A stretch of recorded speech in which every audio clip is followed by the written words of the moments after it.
Good morning বন্ধুরা, welcome back to my channel. কেমন আছো তোমরা সবাই? আশা করবো যে যেখানে আছো ভালো আছো, সুস্থ আছো, আর আমিও ভালো আছি। সকালবেলায় সমস্ত কাজ কমপ্লিট করে নিয়েছি, আর এখন এই যে মিষ্টি আর তোমাদের দাদাভাই উঠে গেছে, তো এই যে বিছানাটা খুব সুন্দর করে গুছিয়ে নিলাম। আর সত্যি কথা বলতে চাদরটা আমার এত ভালো লেগেছে কি বলবো।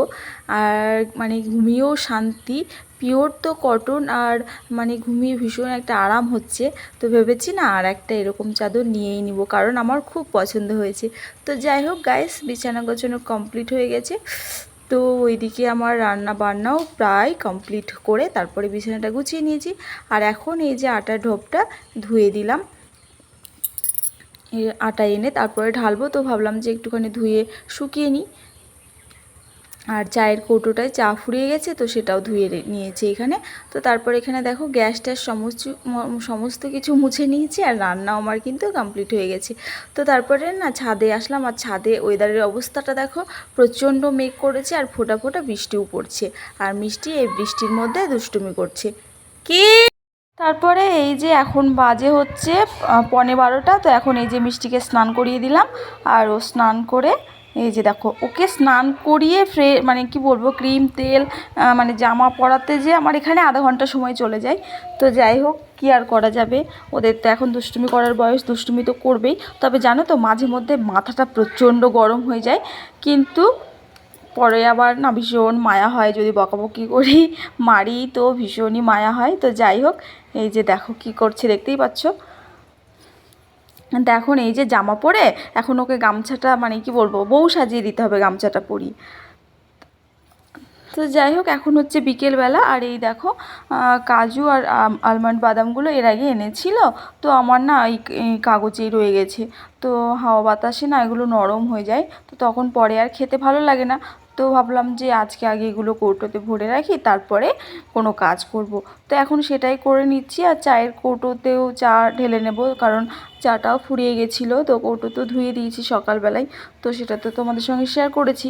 তো যাই হোক বন্ধুরা, আজকের মানে কি বলবো, ভিডিওটা খুবই ছোট, একদমই ছোট্ট ভ্লগ। যদি তোমাদের ভালো লেগে থাকে তাহলে অবশ্যই চ্যানেলটা সাবস্ক্রাইব করে পাশে থেকেও, কেমন লেগেছে কমেন্ট সেকশনে কমেন্ট করে জানিও। আর ভিডিও ফুল ওয়াচ করার পর যদি তোমাদের ভালো লাগে তাহলে অবশ্যই একটা লাইক করে দিও, ঠিক আছে? তো এখন এই যে রাত্রেবেলা ভাত আর তরকারি করে নিচ্ছি। আটা শেষ হয়ে গেছে, তো সেই কারণে ভাতই করছি রাত্রে। তো যাই হোক, তো রান্না বান্না কমপ্লিট করে রাত্রে না একটা জিনিস বানাবো বলে বসেছিলাম, জানো তো, সেলাই মেশিনে। তো সেটা করেছি অনেক খাটাখাটনি করে। তো যাই হোক, তো একটুখানি বাকি ছিল। তো এখন হচ্ছে পরদিন সকালবেলা, তো সেই কাজটা কমপ্লিট করে চলো তোমাদের করে কি বলবো, মানে শেষ করলাম আর কি কাজটা। তো চলো তোমাদেরকে দেখাচ্ছি কি বানালাম। তো ফাইনালি আর টেলারের কাছে যেতে হবে না, এবার থেকে বাড়িতেই নিজের কাজ নিজেই করতে পারবো। তো এখন হাত অতটা চালু হয়নি, তবে আস্তে আস্তে হবে। এটা যখন পেরেছি অবশ্যই পারবো। তো যাই হোক বন্ধুরা, আজকের ভিডিওটা মানে কি বলবো, কেমন লাগলো অবশ্যই কমেন্ট করে জানিও। খুবই ছোট ভ্লগ, কোনো কাজকর্ম সেভাবে আজকে তোমাদের সঙ্গে শেয়ার করতে পারলাম না। তবে আজকে না ভেবেছি, যখন ক্লাসে গেছিলাম আসার সময় ভেবেছিলাম যে বাড়ি গিয়ে এটা করব আজকে, যত যাই হয়ে যাক না কেন। তো কাটিং করে রেখে গেছিলাম ক্লাসে। তো তারপরে এখন এই যে রাত্রিবেলায় সমস্ত কাজ কমপ্লিট করে মিষ্টিকে ওর বাপি মানে ধরেছিল, তারপরে আমি এই যে কাজটা করছিলাম, কারণ ও তো দুপুরবেলায় ঘুমোয়, সেই জন্য রাত্রে ঘুমোতে না দেরি করে, সেই আমাদের সঙ্গেই ঘুমায়। তোমার 10:30 11টা করে ও ঘুমায়, সেই কারণে। তো দেখো ফাইনালি আমার কাজটা কমপ্লিট হয়ে গেছে। আর এটা কি বলো তো, এটা হচ্ছে পেটিকোট।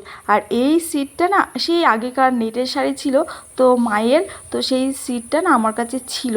তো এই সায়া ছাড়া কিন্তু নেটের শাড়ি পরা সম্ভব নয়, অন্য শাড়ি দিয়ে কিন্তু, অন্য সায়া দিয়ে কিন্তু পরা যায় না। তো সেই কারণে যখন কাজ শিখছি তাহলে এটা করেই ফেলি। তো কেমন হয়েছে অবশ্যই জানিও।